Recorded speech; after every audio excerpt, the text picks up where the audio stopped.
May drug addict tayo na presidente. Bongbong bangag yan. Lalabas ka ng Malacanang kagaya noong panahon na pinalayas ka. Kawalan na ang bomba na tinatago ni dating Pangulong Duterte laban kay Pangulong Bongbong Marcos. Sa kanyang talumpati sa isang leaders forum sa Davao City kagabi, naglabas ng sama ng loob ang dating Pangulong Duterte laban sa Marcos administration at dito na nga niya isiniwalat na kasama si BBM sa listahan ng PDEA noong 2016 sa mga gumagamit ng ipinagbabawal na gamot. Matatandaang matagal nang bali-balita ang patungkol sa paggamit ng polvoron ni BBM at tila napatunayan na sa pagbubunyag ni Duterte. Hindi nga magkamayaw ang mga netizens sa naging pasabog na ito ni PRRD. Tanong nila, ano na ang susunod na mangyayari gayong alam na ng buong mundo na adik ang ating Pangulo. Komento pa nga ng mga dismayadong netizens, sana magbago ang takbo ng kaisipan mo President BBM sa nangyaring ito. Huwag kang magpapadikta kay Romualdez.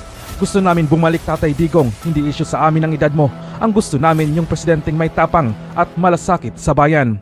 Huwag nang hantayin na aabot pa ng 6 years kung pwede, ngayon na mag-resign na siya. Di na kailangan na patagalin pa dyan sa Malacanang. Kung totoo man na adik, please resign now. Kawawa ang bayan natin. Pangulong BBM, habang hindi pa huli ang lahat, ayusin na ang iyong sistema at ang pagka-involve sa drugs dahil dangal ng bansa natin ang iyong sinisira. 10 na mga gabinete mo sa ating gobyerno. Ayan, lumabas na ang tamang impormasyon sa president ng ating bansa. Talagang nabudol ang mga bumoto sa kanya. Si Bongbong Marcos bangag noon, ngayong presidente na bangag natin ang presidente.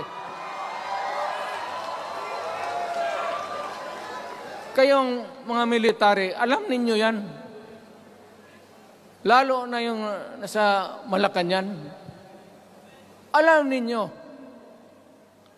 The Armed Forces of the Philippines, alam ninyo. May drug addict tayo na presidente. Putang inang yan. Ayun ang, bakit ako nagkaroon ng kaso ng ICC? Sabi nila, pinapagpatay ko raw yung mga drug user at drug addict. Mabutit na lang, wala na ako sa pwesto, baka kasali ka pa.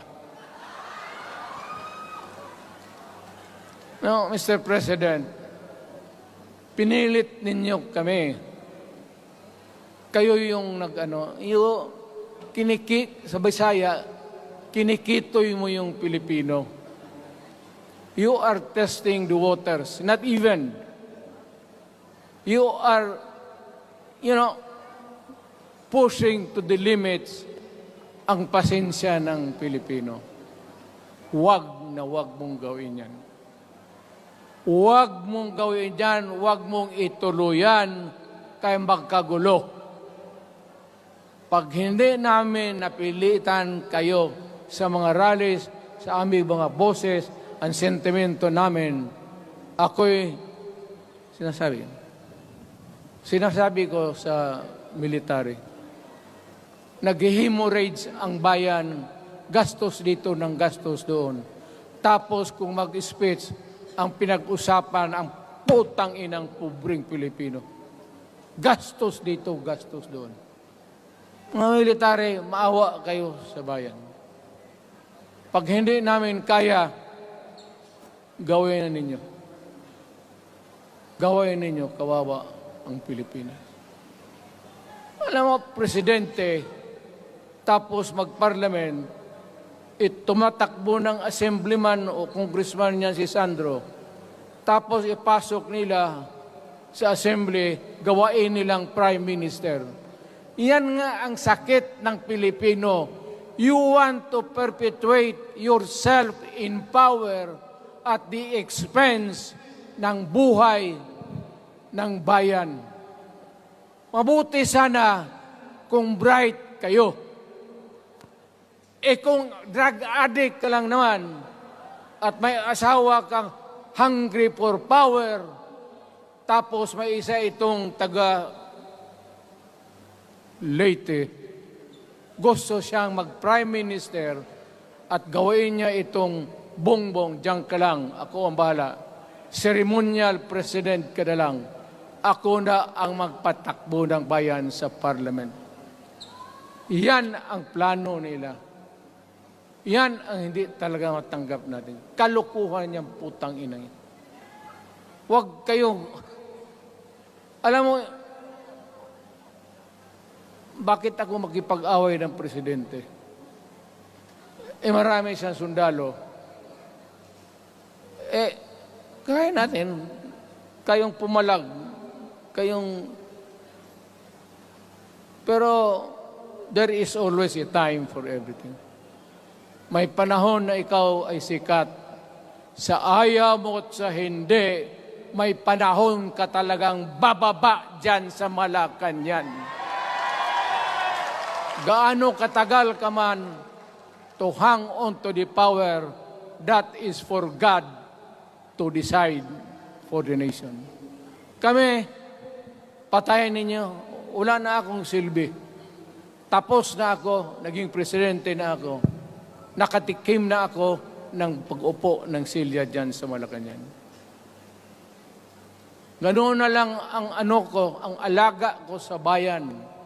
Alam mo ba, talungin mo yung lahat ng senador. Magbisita sila, isang kanin, isang pork chop o isda, sabaw. Noong panahon ko, sabi ko, yan lang ang mapakain ko sa inyo. Walang steak kasi mahal yan. Hindi natin pera itong kinakain natin. Yan ang totoo. Magtanong kayo ng taga-Malacan dyan. Hindi ako nagpabibida. Sinabi ko lang, huwag ninyong kalimutan, Mr. President, ang delikadesa. Mahirap yan. Magkaroon tayo ng... Ngayon, wala naman, yun naman lang ang dapat lang pagpintuhan natin. Huwag kayong pumayag dyan. Binabastos kayo. Alam bakit? Bakit nadalhin tayo sa parliament? Anak ka na. So pag doon, kontrolado na nila, pati yung anak na assured na maging... Yan nga ang mahirap eh. Lahat na maging presidente, ang pamilya nila, walang inisip kung hindi paano titira dyan hanggang sa matapos ang panahon. May I remind you, itong election, papalit-palit ito. Para sa lahat, mayroong Ilocano, may Bicolano, may Bisaya. Hindi mo pwedeng suluhin yan. The election is a cleansing process. It does not, it's never the intention of the whoever wrote the Constitution na ikaw, isang Pilipino, taga-Paway, taga-Batangas, taga-Davao, ikaw, Rodrigo Duterte, nandiyan ka na, huwag ka nang umalis. It was not the intention of the lawmakers. Demokrasya tayo, Mr. President. Huwag mong kalimutan na isang term ka lang pagkatapos bababa ka na. Pag ayaw mong bumaba, utang ina magkagulo ang bayan, sabihin ko sa inyo. Ngayon, nakikinig kayong mga military. Gusto niyong iwasan ang dugo? Kayo lang ang makapigil nito. Putang ina, pigilan mo yung kalukuhan na yan. Pagka hindi itong rally na ito, it will multiply all over the Philippines and there will be trouble. Ako ang nauna kasi galit ako. Dumaan ako ng presidente. Not even for a minute did I think or was thinking of extending my term even for one day. Nung natapos ako sa araw na yun, bumaba ako, sumakay ako, dasal ko. reject, protect the Constitution. I am calling now the armed forces and the PNP. Protect the Constitution. Trabaho ninyo yan. Huwag ninyong kalimutan. Kami, inyong dapat, you should worry about the nation. The millions of Filipinos. Huwag kayong mag-isip lang ng isang pamilya. Putang ina. Ilagay ninyo sa utak ninyo yan. Bahala kayo. Balang araw, magsisihan. Pero kasi umuulan naman, hindi ulan. Hindi, shower lang yan doon sa Malacanang, ginagawa nila, pasirit doon.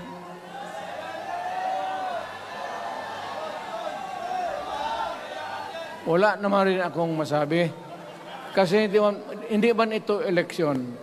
Nakafocus lang ako sa People's Initiative and the way that they are handling the process of the People's Initiative.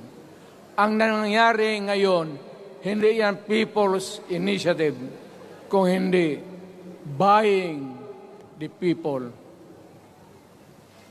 for their signatures. Pag-umpisa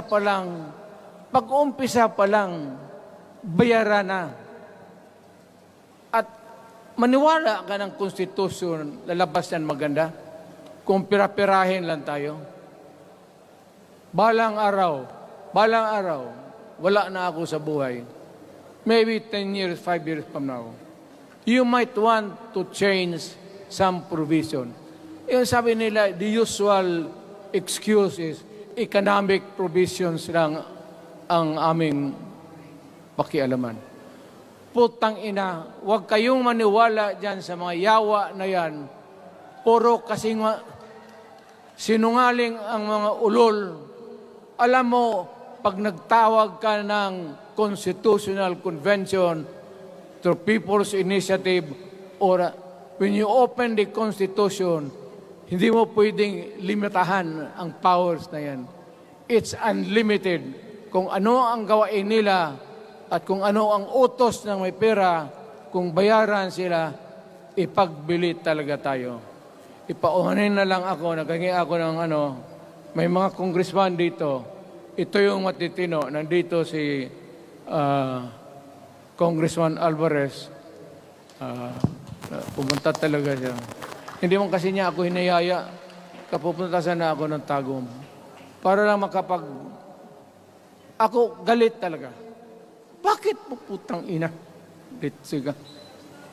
Bakit? Bisaya pa makumutan ko na imong naong. Magharap ka sa akin, ganoon ko yung mukha mo. Bakit? Bakit bigyan mong problema ang Pilipino? Ano ang kasalanan ng Pilipino at gumagastos kayo, binibili milyon ng milyon, kayong mga congressman, putang ina, istapa yan. Swindling yan. Kaya sabi ko, by a stroke of fate, nabalik ako dyan sa Malacanang. Kayong lahat, kagaya ng Marcelo, ng tatay mo, Bongbong, kayong lahat, congressman, nandoon kayo sa Krami. Ipasok kayo ng 2 taon para leksyon ninyo. Hindi ka maleksyon ng kalukuhan ninyo. Wala. Hindi pa nga naayos ang kati. Ano bang, what's wrong with the Constitution? Tell me. Kung hindi yung inyong ambisyon. The real purpose itong constitutional changes sa People's Initiative is really to perpetuate those who are in power. Yan na lang ang ganyan ninyo. Marami akong sabihin, maybe kung patayin nila ako, putukin yung eroplano, wala na tayong magawa. Ngayon, kung sino, alam mo na kung sino, yung sa Malacanang, yun ang arestuhin ninyo. Sila nag-umpisa ng kaguluhan ito. Ladies and gentlemen, I am very thankful na nandito kayo, mga Tagalog, Bisaya at taga-Maynila. And I hope that we will continue to love our country. Magbigay sila na pera, tanggapin ninyo, pera ninyo yan. Hindi ba ninyo na sa isip ninyo? Bigyan kayo ng 1,000, 100, tanggapin mo, pera ninyo yan. Pati yung sa bulsa nila, kinakain nila, at pinagbili ng bahay kung saan-saan, pera ninyo. So, make sure na bago kayo lumabas lang naman sa mundong ito, may panahon lahat, mamatay tayo. Mag-iwan kayo ng isang prinsipyo. Sabi ninyo sa mga anak ninyo, tinanggap ko yung pera kasi pera natin ito, ibili natin pagkain. Pero yung prinsipyo natin, huwag natin ipagbili. Yan ang iwan mo sa mundong ito para sa mga anak ninyo. At yan ang dadalhin mo sa langit. Pagka sinabi ni San Pedro, anong nagawa mo? May ginawa ako para sa bayan. Tapos magsabi San Pedro, ano pa? Yung mga ibang bagay na ginawa mo, mga kasalanan, mga kabit, ganon. Sabihin mo kay San Pedro, nandito ako sa langit para makipag-isa sa Diyos. Pag hindi ka tumahimik, yung manok mo, hawakan ko, ilambos ko yan sa ulo mo. Putang ina ka. Buksan mo yung puwertahan at papasok tayo, magkita-kita tayo sa langit. Lahat kayong hindi nabili, sigurado ako, langit kayo. Kaya basing anong kasalanan niyo, okay na yan. May guarantee na kayo yung passes. Mahalaga yan as a matter of principle. Prinsipyo sa tao. Maraming salamat po.